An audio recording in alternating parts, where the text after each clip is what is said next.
chapter 13. Our chapter 13 name is area and perimeter. Perimeter, first point, the perimeter of a shape is a distance around its edges. जो parameter होती है किसी भी shape की, वो distance होती है उसके एजेस के अराउंड, आसपास के सभी एजेस जो होती हैं. Second point, the parameter of the shape is the sum of the length of its sides. और जो पैरामीटर होती है उस किसी भी शेप की, वो उस साइड की लेंथ का सम होता है. Example, calculate the parameter of the given figure. इस फिगर का आपको पैरामीटर कैलकुलेट करना है. सोल्यूशन देखते हैं. Parameter of given figure would be, parameter क्या होगा इस फिगर का. देखिए पहले A B plus B C plus C D plus D A. हमने इन सभी साइड्स को प्लस कर दिया है. ए बी कितने सेंटीमीटर है, 4 centimetre plus 7 centimetre plus 2 centimetre plus 6 centimetre plus करके हमारा आंसर है 19 सेंटीमीटर. तो इस फिगर का पैरामीटर है हमारा 19 centimetre. Next is areas and parameter of common shapes. पहले आपको शेप्स रखी हैं, सेट एरिया और सेट पैरामीटर. देखिए क्या है, रेक्टेंगल. ये क्या होती है, लेंथ होती है और ये होती है हमारी ब्रेथ. और इसमें इसका एरिया क्या है, area of rectangle is equal to length multiply by breadth. Parameter क्या होता है, रेक्टेंगल का parameter of rectangle is equal to 2 multiply length plus breadth. Second is square. ये स्क्वायर की लेंथ होती है और ये भी स्क्वायर की क्या होती है, लेंथ होती है. स्क्वायर की सभी लेंथ क्या होती है, सेम होती है, इक्वल होती है. तो एरिया ऑफ स्क्वायर, यहाँ पर रेक्टेंगल नहीं बच्चों, स्क्वायर आएगा. Area of square is equal to length multiply by length. तो देखिए पैरामीटर ऑफ स्क्वायर कितना निकलेगा, 4 multiply by length.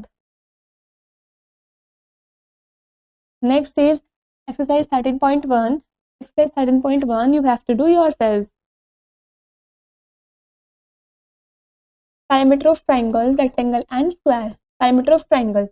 Example, find the perimeter of a triangle. आपको ट्रायंगल का पैरामीटर फाइंड करना है. सॉल्यूशन देखते हैं. Let perimeter of triangle ABC is P and is given as P. हम ट्रायंगल ABC के पैरामीटर को P मान लेते हैं. तो हम कैसे निकालेंगे, P is equals to AB plus BC plus CA. देखिए ए बी कितना है, 5 सेंटीमीटर, बी सी 7 सेंटीमीटर, सी ए 6 सेंटीमीटर. इनको ऐड करेंगे हमारा आंसर आएगा 18 सेंटीमीटर. तो पैरामीटर ऑफ ट्रायंगल एबीसी कितना निकला है हमारा, 18 centimetre. Next is parameter of rectangle. There are 2 ways of finding the parameter of rectangle. 2 तरीके हैं पैरामीटर ऑफ रेक्टेंगल को फाइंड करने के लिए. First method, parameter of ABCD is equal to AB plus BC plus CD plus GA. Second method, we know that opposite sides of rectangle are of same length.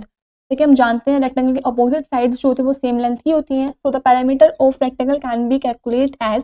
तो हम parameter of rectangle को इस तरीके से calculate भी कर सकते हैं. Parameter is equal to 2 multiply by AB plus BC. It means length plus breadth. AB is known as length and BC is known as breadth. Example, find the perimeter of the given rectangle. इस rectangle का आपको parameter find करना है. Solution using first method. First method को use करते हैं. Parameter of PQRS. इन सभी के साइड्स को प्लस कर दो. PQ plus QR plus RSN plus SP. 3 centimetre plus 5 centimetre plus 3 centimetre plus 5 centimetre. हमारा आंसर आया प्लस करके 16 सेंटीमीटर. यूजिंग सेकंड मेथड को यूज करते हैं. Parameter of PQRS is equal to 2 multiply by PQ plus QR. तो 2 multiply PQ क्या है 3 plus QR क्या है 5. तो देखिए इन दोनों को प्लस करेंगे तो हमारा आंसर आएगा 8 मल्टीप्लाई बाय 2. तो 2 8 जा 16 सेंटीमीटर. तो पैरामीटर ऑफ PQRS मतलब रेक्टेंगल की पैरामीटर क्या निकल गया हमारे पास, 16 centimetre. Next parameter of square. We know that square has all sides are equal. जैसे कि हम जानते हैं स्क्वायर की सभी साइड्स क्या होती है, इक्वल होती है, सेम होती हैं. Therefore to find out the parameter of square we use. तो हम पैरामीटर फाइंड करने के लिए स्क्वायर का हम क्या यूज करते हैं, parameter is equal to 4 multiply by side. Example देखते हैं. Find the parameter of the given square. इस स्क्वायर के पैरामीटर आपको फाइंड करना है. सॉल्यूशन देखते हैं. Parameter of square is given as, क्या होता है parameter of square, parameter is equal to 4 multiply by side. 4 multiply side किधर क्या आपको 3 सेंटीमीटर. तो लिखेंगे हम 3 सेंटीमीटर. तो इन दोनों को मल्टीप्लाई करेंगे तो हमारा आंसर आएगा 12 सेंटीमीटर. तो पैरामीटर ऑफ स्क्वायर कितना निकल कर आपका 12 centimetre. Next is exercise 13.2. Exercise 13.2 you have to do yourself. Word problems on perimeter. Example, Ravi has a rectangular piece of thermocol of length 40 cm and breadth 60 cm. Ravi के पास एक rectangular piece है thermocol की जिसकी length 40 cm और breath है 60 cm. He wants to decorate it by sticking a piece of ribbon all along the 4 edges. वो चाहता है उसको डेकोरेट करना, उस पे रिबन के पीस को चिपकाना, उसको सभी साइड से 4 एजेस से. Calculate how much ribbon will he need. तो आपको कैलकुलेट करना है कि उसे कितने रिबन की जरूरत पड़ेगी. सॉल्यूशन देखते हैं. The length of the ribbon Ravi will needs is equal to the parameter of the rectangular piece. तो जितनी भी उसको रिबन की लेंथ की जरूरत पड़ेगी उतना ही वो इक्वल होगा रेक्टेंगुलर पीस के पैरामीटर के इक्वल. तो 2 multiply length plus breath, it means 2 multiply length क्या है 60 और ब्रेथ क्या है 40 सेंटीमीटर। तो सॉल्व करेंगे तो 2 मल्टीप्लाई बाय, इन दोनों को ऐड करेंगे तो 100 सेंटीमीटर, इन दोनों को मल्टीप्लाई करेंगे तो 200 सेंटीमीटर।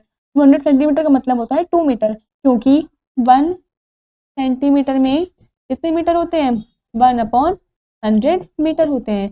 तो 200 सेंटीमीटर में कितने मीटर होंगे 200/100 मीटर। इट मीन्स इनको हम डिवाइड करेंगे तो हमारा आंसर आएगा 2 metre. Therefore he needs a ribbon of length 2 metre, तो उसको 2 मीटर लेंथ की जरूरत पड़ेगी। Next exercise 13.3, exercise 13.3 you have to do yourself. Next is area. Area is defined as the amount of space a plain closed figure covers. Area define किया जाता है कि उस स्पेस जो है प्लेन क्लोज फिगर का वो कितना कवर हो रहा है, कितने अमाउंट का स्पेस उसमें है। It is measured in square units, इसको हम स्क्वायर यूनिट से मेजर करते हैं। Area is equal to length multiply by breath.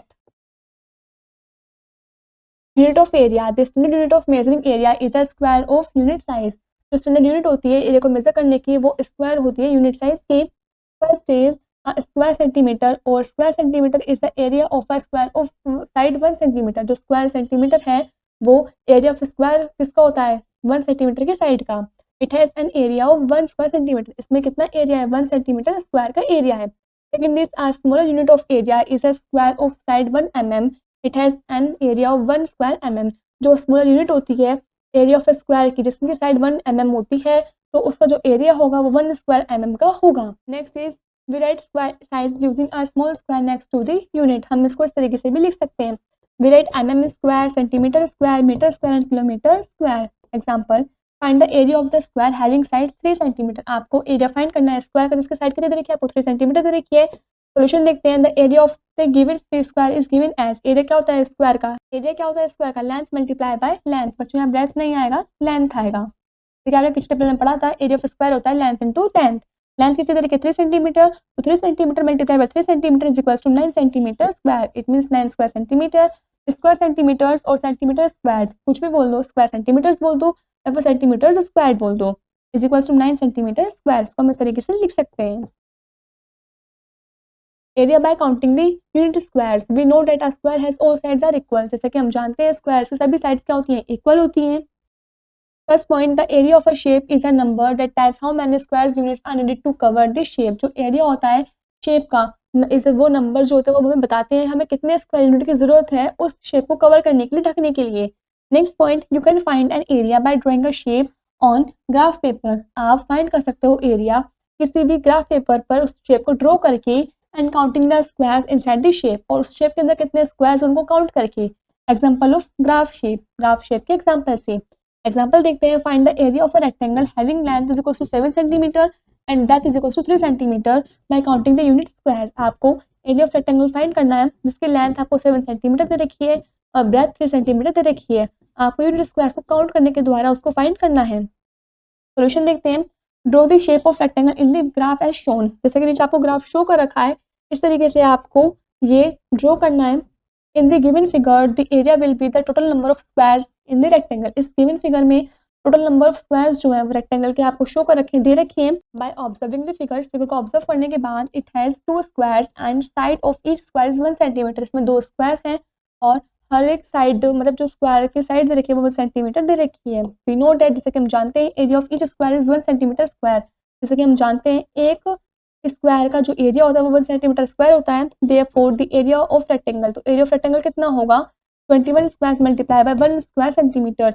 It means 21 square centimetre. इसको हम सेंटीमीटर स्क्वायर ऐसे भी लिख सकते हैं क्योंकि काउंट करिए कितने स्क्वायर है 21, 1 2 3 4 5 6 7 8 9 10 11 12 13 14 15 16 17 18 19 20 21। कितने स्क्वायर है 21 और कितना है एक का स्क्वायर की आपको जो एरिया दे रखा है वो 1 सेंटीमीटर स्क्वायर है। तो 21 स्क्वायर में मल्टीप्लाई कर देंगे 1 सेंटीमीटर स्क्वायर की तो हमारा आंसर आएगा 21 स्क्वायर सेंटीमीटर।